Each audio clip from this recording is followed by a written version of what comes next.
Morning everybody, how you all doing? Out on the morning walk again. It's a gorgeous day today. It's give 28 degrees to 30 degrees Celsius for my area today, so it's going to be a hot one.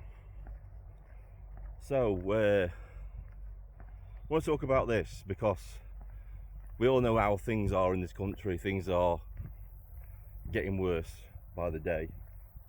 We are going to take our country back though. We are taking our country back. We're not asking for it, we're taking it back. Remember that. On your marches, on your protests, it's not we want our country back, because that sounds like you're begging.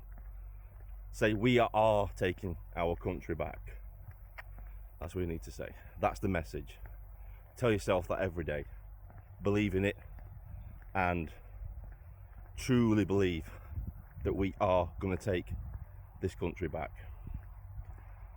Right, so we had an incident in Norwich where, I forget the area where it was, I know it was in Norwich, where illegal immigrants were propositioning minors, shall we say, in a local park, and the local residents ran them out. You're going to see more and more of that as time goes on, as our police force becomes more and more ineffective, that just doesn't police the streets anymore and just leaves us to our own devices. You're going to see more and more of this, and this leads on to the meat of this morning walk video, really. The police. What good are they? What good are they? Now, a lot of people will say it's because of the leadership. We have to blame the leadership, not the police on the ground. We have to blame the hierarchy. Well, I blame both. Obviously, the hierarchy is within the police is very, very politicized. It's very, very woke.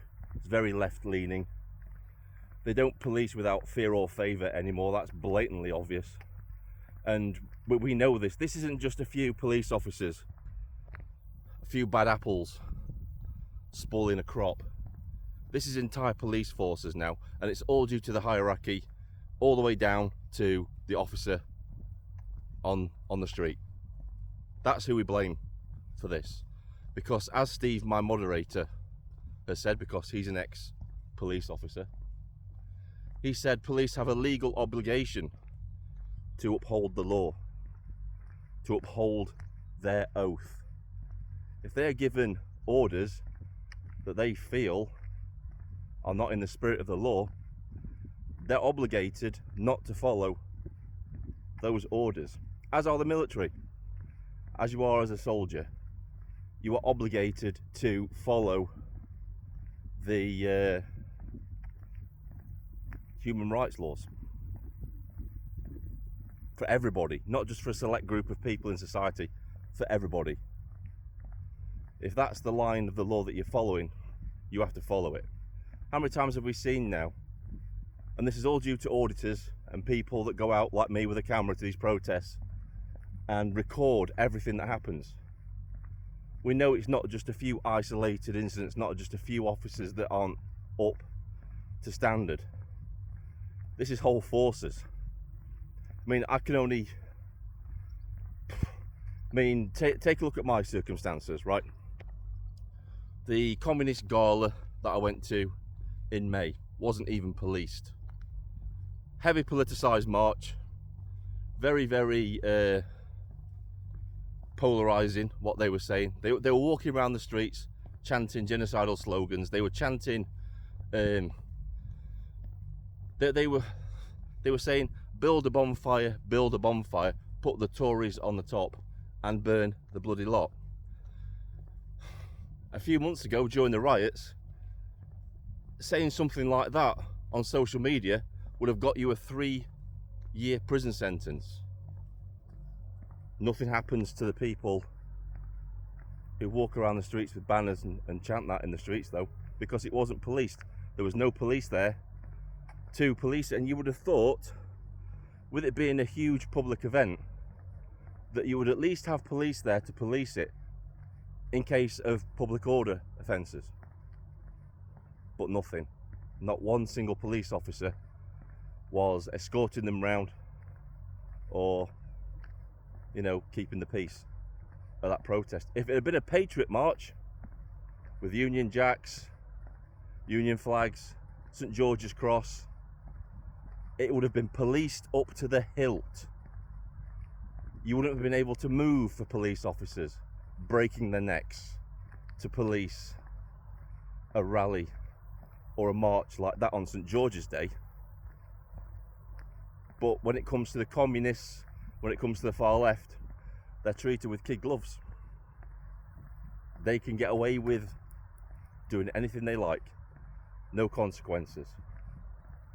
Deeply, deeply politicized police force we have got, and the only parallel I can draw, they're not quite up to that standard yet, but is the police in Iraq, because they weren't police. They were just that title of police was to make them look all fluffy and nice, to make you think that they're a police force that is going to policing the people. The Iraqi police weren't interested in solving crime or preventing breaches of the peace. Their sole purpose was to suppress the people of Iraq under Saddam Hussein. That's their only purpose. And that's the way our police force is heading. They're not interested. Look at all the crime rates. Crime rates are going through the roof. Towns, cities, getting more and more dangerous. They're not interested in actually being police anymore. They're becoming more and more like a paramilitary force to suppress the native Brits. And we see it all the time, where native Brits are treated differently. Different protesters are treated differently to other protesters. We had the gentleman, I'm definitely going to do a video about this today. I need to do a video about this. The gentleman that walked up to the pro-Palestine march and told them how he disagreed with them. That was treated by the police as a breach of the peace, as a potential breach of the peace. So no agency on the protesters who would get violent. It's not their fault. It's his fault for provoking them into violence. And this is where it all goes wrong. This is where all this goes wrong. Because that's not how the law should work. If you are standing in public and just speaking, it's a reasonable response to respond with a counter argument. Nobody's denying that that's free speech. If you're going to be out in public speaking, expect that. I'm sure everybody would be okay with that. What's not acceptable is if you get out in public and you start giving your opinion and people get angry and get violent towards you. That's a disproportionate response to what you're doing. And to me, who in that situation is breaching the peace? Is it the person who's just exercising his legal right to free speech and giving out his opinion in public? Or is it the person that walks up to him and punches him in the face because he disagrees with that person's opinion? Now, I think it's the latter. I think it's the person who walks up and punches the person in the face because of what he said. That's the agency for his actions is on that person. You can't do some kind of mental gymnastics and come to the conclusion that because what you're saying might cause offence and make somebody aggressive, that somehow you're in the wrong. It doesn't make any sense. Words can't hurt you. A punch can. And that's what it is. The police have stopped policing actions and they're now policing feelings. Feelings. Subjective feelings. Oh, what you're saying could potentially upset these people. We can't allow that. We're going to arrest you and take you away. It's not how a society should work.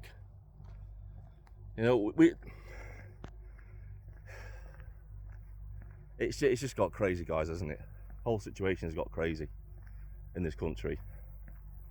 But yeah, the police force is becoming, you can't really call it a police force because they don't police anything. They don't. There's no consistency throughout the forces in the way that they react.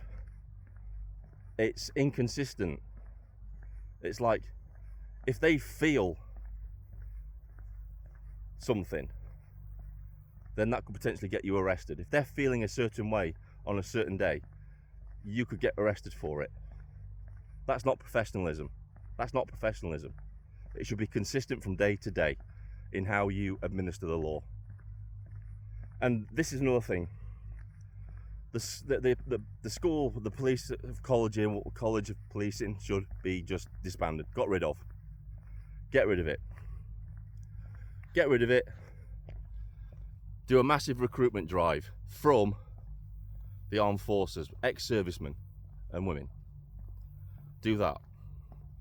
No university degree required.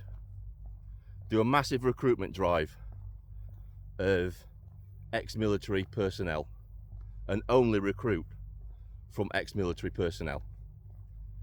That would be my advice. And if one or two people from civilian life can make the grade, accept them. But they must meet a certain standard. Reinstate all the height restrictions. You've got to be, you know, a minimum of 6 foot to be a male police officer.